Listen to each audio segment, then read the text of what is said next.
This time on Pain Behind the Fame, we take a bumpy ride through Kevin Costner's career, look at weighty matters surrounding Keira Knightley, mourn the loss of a true blue Aussie legend, uncover the secret tragedies of debonair David Niven, and celebrate Cher's capacity for reinvention.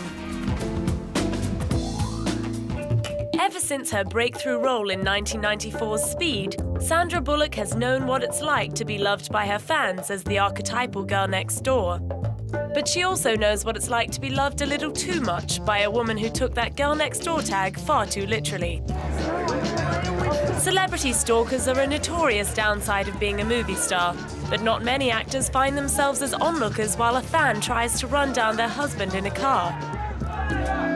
And that's just what 56-year-old Marsha Diane Valentine did in her silver Mercedes on the morning of the 22nd of April 2007.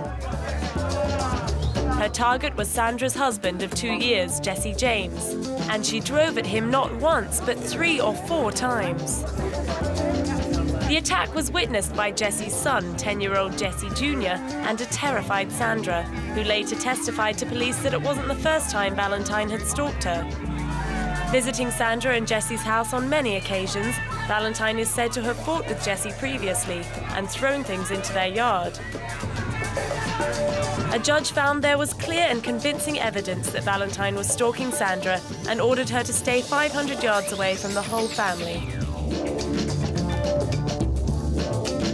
It's not the first time the plucky actor has come face to face with peril.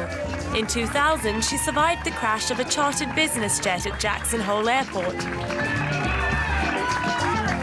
And when she found herself in New York on September 11, 2001, Sandra spent hours at a local hospital sending messages on her mobile on behalf of World Trade Center survivors.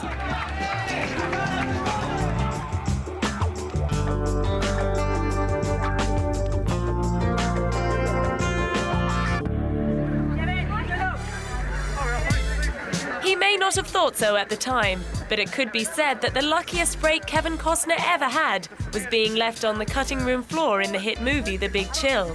Firstly, the disappointment led director and good friend Lawrence Kasdan to promise him a juicy role later on to make up for it, a promise he made good on with 1985's Silverado. But perhaps more importantly, it underlined to Kevin that there are no certainties in the movie business, and there are just as many downs as ups. And maybe it was this lesson that helped him pick himself up, dust himself off, and start all over again after starring in some of the most infamous flops of the 1990s. Despite actually making a healthy profit at the box office, Waterworld was the first Costner film to receive a critical drubbing. Rumors persist that every one of Kevin's shots was retouched to cover up a visible bald patch. And when he followed this with The Postman, which ran for nearly 3 hours and took itself very seriously indeed, the knives were out in earnest. And this time, the woeful box office receipts couldn't buffer him from the catcalls and plethora of Razzie Awards. He hadn't helped his credibility by taking it upon himself to try his hand at singing for the film. The Postman's credits play out to a duet of Kevin warbling with contemporary Christian music artist Amy Grant, entitled You Didn't Have to Be So Nice. Clearly it wasn't aimed at the critics, nor was it destined to make a dent in the Billboard charts. Very good, Prince. But what did Kevin do? Retire to lick his wounds and remember the glory days when every movie he made was like scoring a home run in his beloved game of baseball? No, he aged gracefully, getting back in the director's chair for 2003's acclaimed western Open Range, and taking challenging supporting roles in films like The Upside of Anger, which earned him a whole new level of respect. I don't think any difference, really. I think that, even a bad film is hard work. Good film, it's hard work. Big money, the days are long. Little money, the days are just as long. I think, what's hard to spend time on a movie that doesn't come out the way you want it. That's what's hard. And even when he was accused of lewd behaviour towards a masseuse in a Scottish hotel room on his honeymoon, he simply kept to his game plan by keeping his mouth shut and going back to work.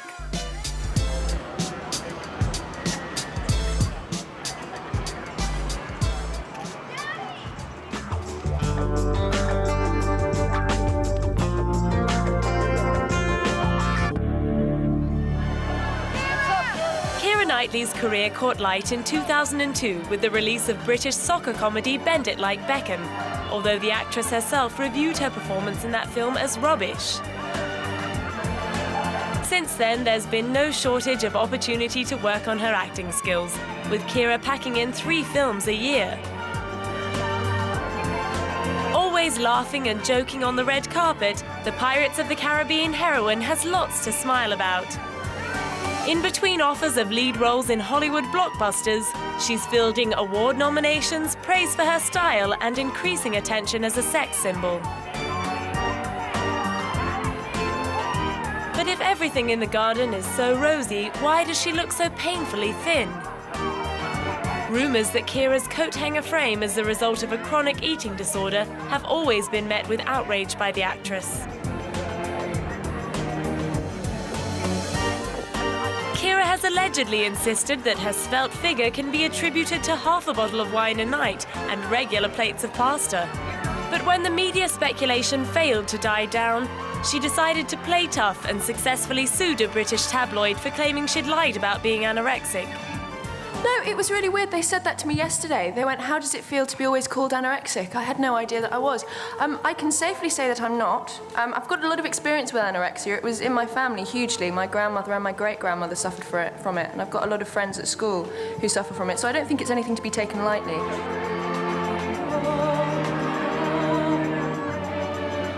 I suppose, in a way, it's good that it's out there and people are talking about it, because at least for young girls, you know, it's something that's aware. It's quite interesting because it's normally high-achieving young women that suffer from it. So I guess control freaks. So I mean, it's understandable why you'd associate that with sort of high-achieving people in the film industry as well. And I'm not saying that there aren't people that suffer from it, because I'm sure that there are. I'm not one of them.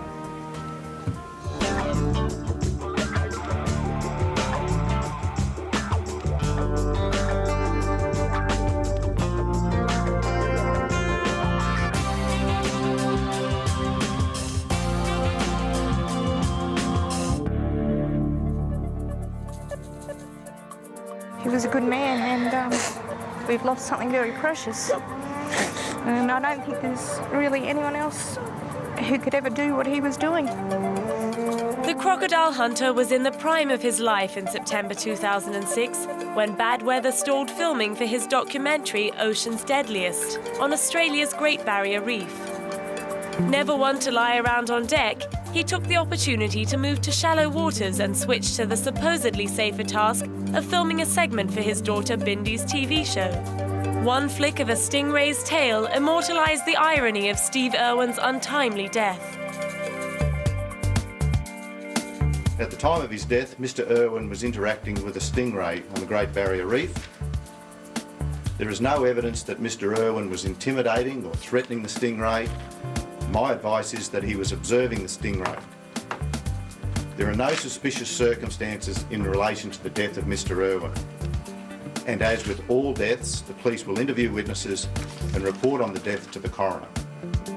For a man at home wrestling crocs and stroking venomous snakes, it was a bizarre way to go, especially considering that only 4 deaths by stingrays have ever been recorded in Australia. But then the barb did pierce Steve's heart. His death seemed even more shocking for the fact it was all caught on film. I did see the footage, and it's shocking. It's a very hard thing to watch because you're actually witnessing somebody die, and it's terrible. What does it show, John? It shows the Steve come over the top of the ray, and then the tail came up and spiked him here, and he pulled it out, and the next minute he's gone. Some experts speculated that it may have been Steve's quick reactions in pulling out the barb that actually caused his death, while others suggested he must have provoked the attack by the normally shy and retiring stingray. But all the speculation wasn't going to bring the world's wildest TV personality back, who had grown up around crocs at his parents' reptile park in Queensland. His 6th birthday present had been a 12-foot python, and he wrestled his first croc at the age of 9 under the supervision of doting father Bob. He took over the park and renamed it Australia Zoo in 1992, the same year he married Terry Raines. 4 years later, his series Crocodile Hunter debuted on American television. His signature khaki shorts and catchphrase, "Crikey," helped turn him into a household name. Yeah, it's a stack of fun, really, really good. And this day and age too, I get to travel with my family a lot, which is good, but yeah, no, it's fun. You know, at first couple of years, you know, I was a little bit intimidated and, you know, all this kind of stuff's like, whoa. But now it's kind of, yeah, no, it's just fun. And his infectious enthusiasm helped popularize nature, winning him praise from wildlife legend David Attenborough. He was a passionate conservationist and dedicated himself to the plight of endangered animals. If you can imagine, like a lot of apex predators in the world, tigers are on the thin edge of the wedge. They're facing down the barrel of extinction, so we highlight the beauty and fascinate people about them, try to get tigers into people's hearts so as we can save them from the inevitable, which is extinction. And these are, I'd have to say, they're probably the hottest tigers in this country right now. These are Sumatran tigers. There's so few left that there's a lot of work to be done. Born in captivity, the cubs were handed over to Steve's Australia Zoo to help ensure the species' survival. Hey, these are stars now. Absolute stars.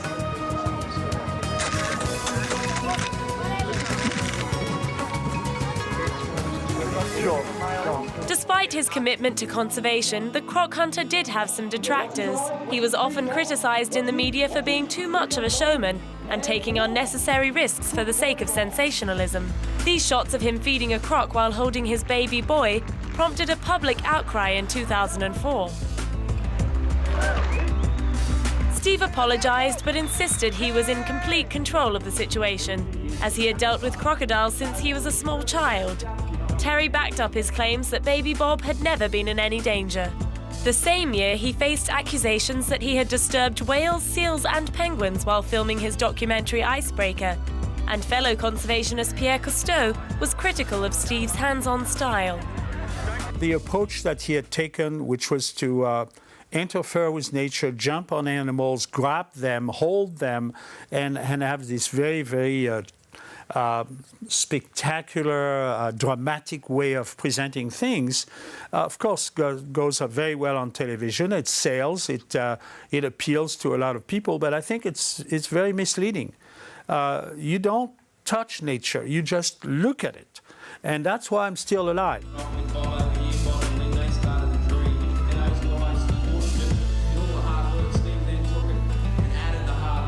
However, the criticism was drowned out by much louder praise for the 44-year-old's achievements.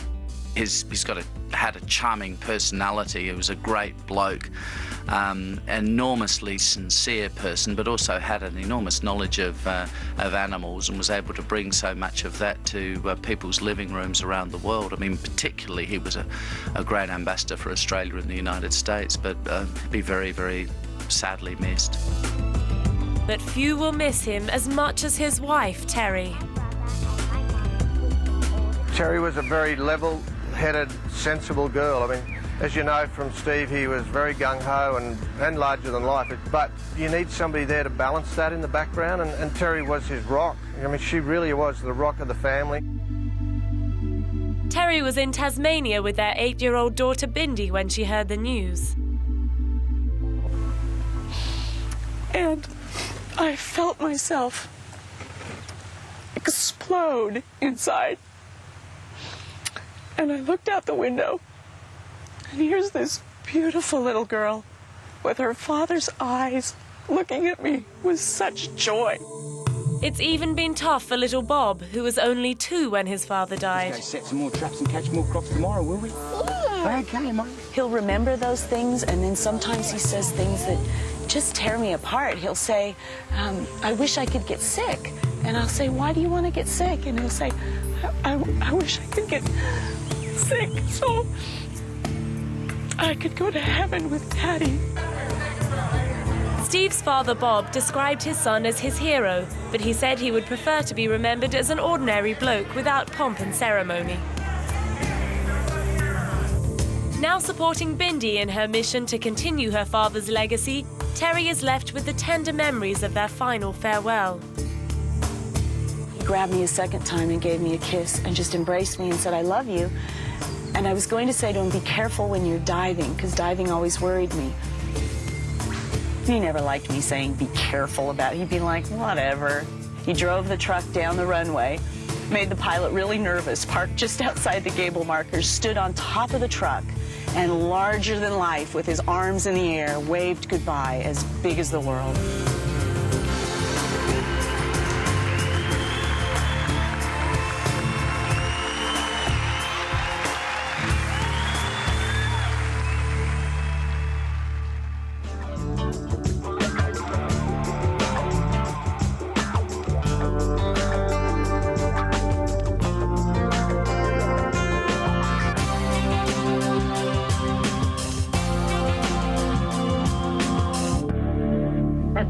I'll send it up to you later. So? Urbane, debonair, and a born raconteur, the gentlemanly David Niven remained a film star for more than half a century.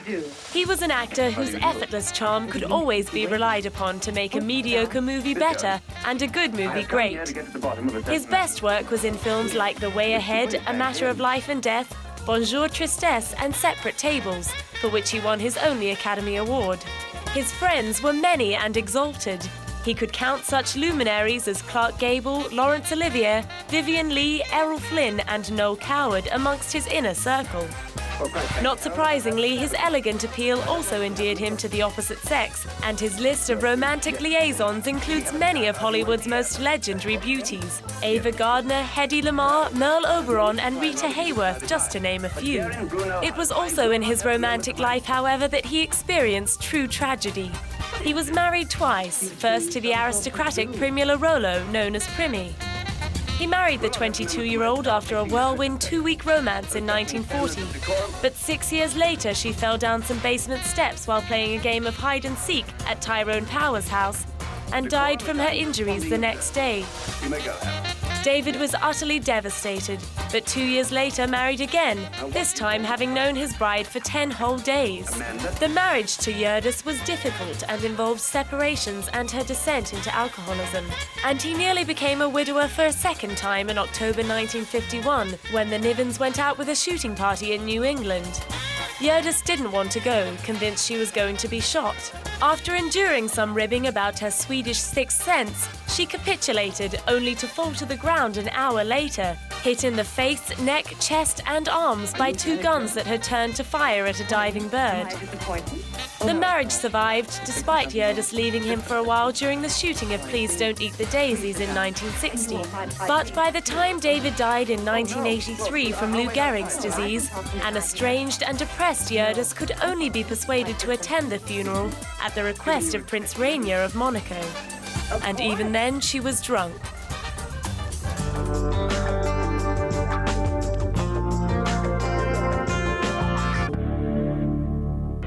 Attila the Nun or Saint Loretta, take your pick. Convent-educated Loretta Young split opinion in Hollywood, famous for her graciousness and dignity, but also for the piety that saw her installing swear boxes on her film sets. Marlene Dietrich probably summed her up best with the line, "Every time she sins, she builds a church. That's why there are so many Catholic churches in Hollywood." Whereas Loretta herself was a little more coy. "If you want a place in the sun, you have to expect a few blisters," was her take on life. And a place in the sun was exactly what Loretta wanted.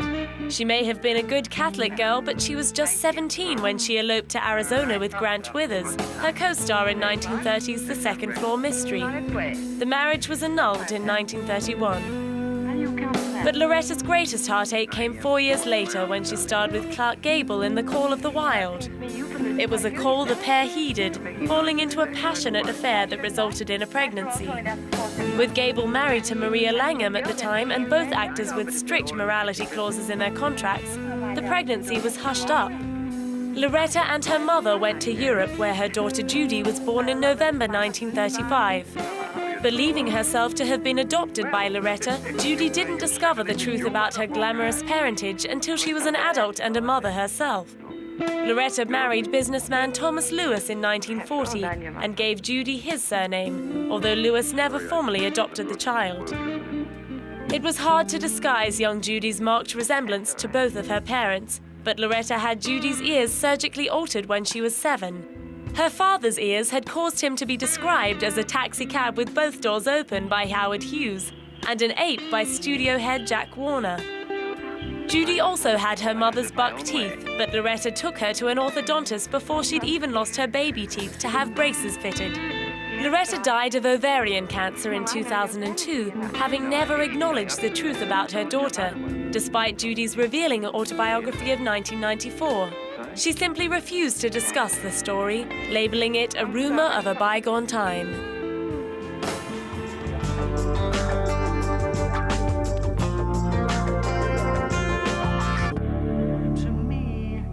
Born Cheryl Sarkisian LaPierre in El Centro, California in 1946, singer, songwriter and actor Cher truly deserves the title of survivor. Her 40-year career has seen as many ups and downs as the New York Stock Exchange, while her body has had more nips and tucks than most people have had hot dinners. Her big wigs, troweled-on makeup and outrageously revealing costumes have made her a staple source of parody on the drag queen circuit. Cher has now become such a caricature she gets invited to play herself in movies. But one thing that hasn't changed about her is her ability to laugh at herself. I was so excited that they even called me because I thought, what the hell would they want me to be in one of their movies for? I'm like, don't fit any of the profiles, you know.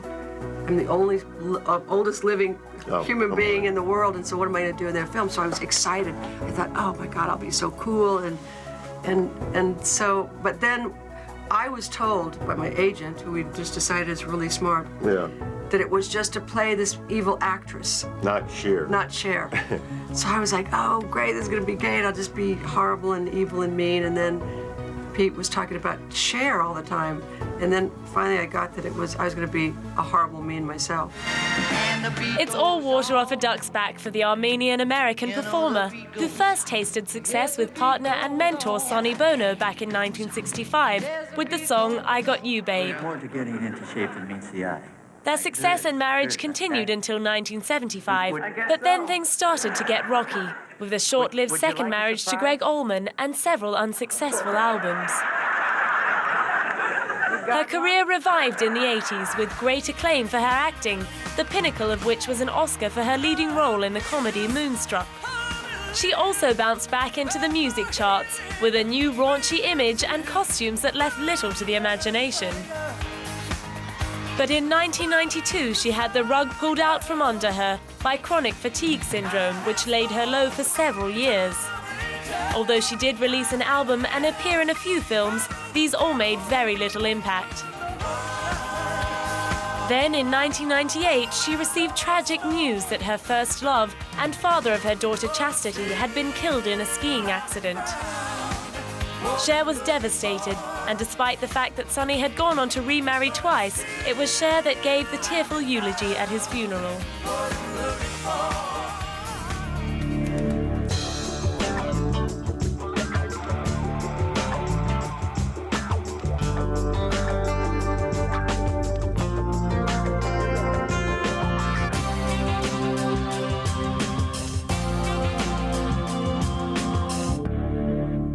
Three, two, one.